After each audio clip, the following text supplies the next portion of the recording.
तुम जितना हो सके उतना प्राकृतिक चीजों के बीच में रहा करो। तुम आनंद का अनुभव करोगे। मैं तुमसे बार बार कहता हूँ, जितना हो सके प्रकृति के बीच में रहो। प्रकृति तुम्हें बहुत बहुमूल्य चीजें देगी। तुम प्रकृति को नजरअंदाज नहीं कर सकते हो। और मैं एक बात तुमसे कहता हूँ कि तुम्हें प्रकृति ने बहुत कुछ सीखने की नियत भी दी है और तुम्हें उससे बहुत कुछ सीखने को भी मिलेगा। तुम सीखोगे कि प्रकृति कितना देती है। तुम सीखोगे कि प्रकृति कितना निस्वार्थ देती है और बदले में हमसे कुछ भी नहीं मांगती, कुछ भी नहीं चाहती। वो सिर्फ इतना चाहती है कि हम उनका ध्यान रखें, कि तुम उनका ध्यान रखो। प्रकृति का ऐसा स्वभाव क्या मेरे बच्चों का भी हो सकता है? अगर मेरे बच्चों का भी ऐसा स्वभाव हो जाए और अगर मेरे बच्चे प्रकृति के स्वभाव को अपना लें, तो फिर देखो दुनिया कितनी सुंदर हो जाएगी, दुनिया कितनी निस्वार्थी हो जाएगी।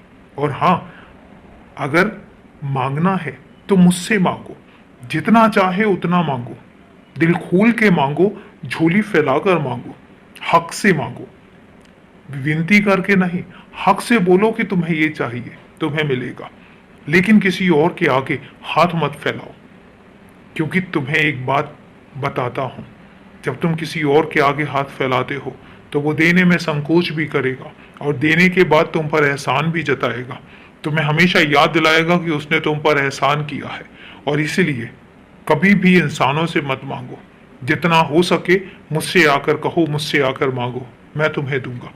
क्योंकि जब इंसान देता है, एहसान फरामोश भी हो जाता है। कई बार वो तुम्हें जताता भी है और कई बार वो तुम्हें जलील भी कर देता है। और अगर समय पर तुम उसका दिया हुआ वापस नहीं कर पाए, तो उसके बाद वो जिस तरीके की बातें तुम्हें बोलेगा, तुम्हारे बर्दाश्त से बाहर हो जाएंगे। क्योंकि तुम स्वाभिमानी हो और इसलिए अपने स्वाभिमान को बनाकर रखो और जितना हो सके मांगने से दूर रखो। मेरे पास आओ, मुझसे कहो, मैं सब कुछ दूंगा। थोड़ी सी सबूरी रखो, तुम्हें वो सब मिलेगा। खुश रहो। और अभी के लिए शुभ रात्रि मेरे बच्चे।